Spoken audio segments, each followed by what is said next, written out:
In 2022, Florida Senator Rick Scott introduced a 12-point plan to rescue America. Among its proposals were that everyone in the country had to pay some income tax and that every federal program, including Social Security and Medicare, would sunset after 5 years and need to be reapproved by Congress. And it was, and it is, quite controversial. President Joe Biden used the plan on the campaign trail as evidence of what Republicans would do if they were handed majorities in Congress. And Biden again referenced Scott's comments during this year's State of the Union speech.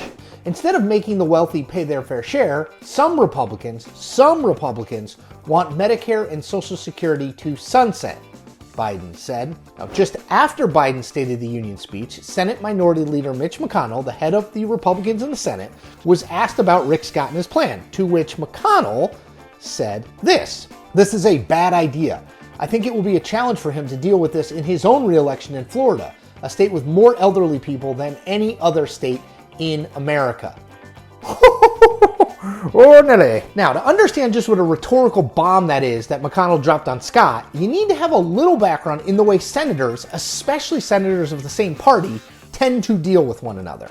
The Senate is a, you're great, backslapper's paradise. It's a very exclusive club and everyone in it acts just like that. And the most important rule of that club is that you never ever mess with someone's re-election. It's considered weirdly sacrosanct. Consider this from then Democratic leader Harry Reid when asked whether he would campaign against Mitch McConnell's opponent in the 2014 Senate race. "Oh no, I'm a traditionalist here, and that isn't anything I've ever done and will not do."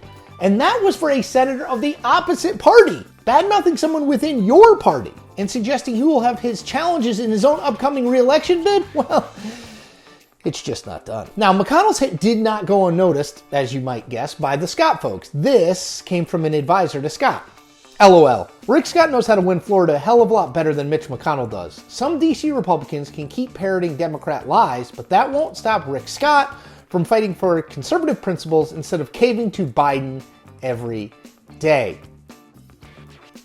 There is, as you might guess, some history here. McConnell and Scott spent much of the 2022 election at each other's throats. McConnell was the leader of the Republican Party in the Senate. Scott ran the party's campaign committee. Now, it all started when Scott announced that the campaign committee would not involve itself in contested Republican primaries. McConnell was openly skeptical of that decision, repeatedly noting throughout the election cycle that the party had, well, a candidate problem.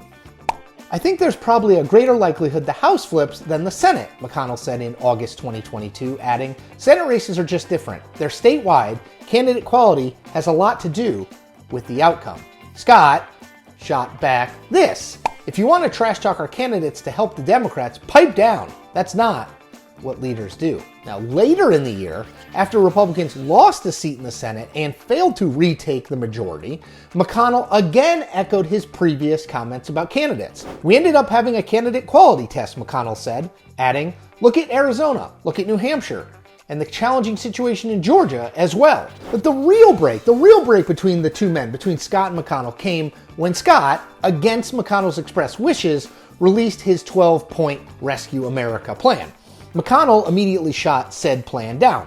"Let me tell you what would not be part of our agenda," McConnell said in March 2022. "We will not have as part of our agenda a bill that raises taxes on half the American people and sunsets Social Security and Medicare within 5 years." And now, Scott challenged McConnell for the post as top Republican in the Senate after the 2022 midterms. And it did not go well for the Florida Republican. McConnell won by a vote of 37-10, and he spent 2023 getting even. Earlier in February, McConnell removed Scott from the Senate Commerce Committee, which Scott didn't take well. McConnell made the decision, he told NBC. "I got a text that I wasn't on it. Nobody called me. And now, there's this." So what? The message here, as in so many things in life, is best summed up by The Wire's resident philosopher, Omar Little. If you come at the king, you best not miss.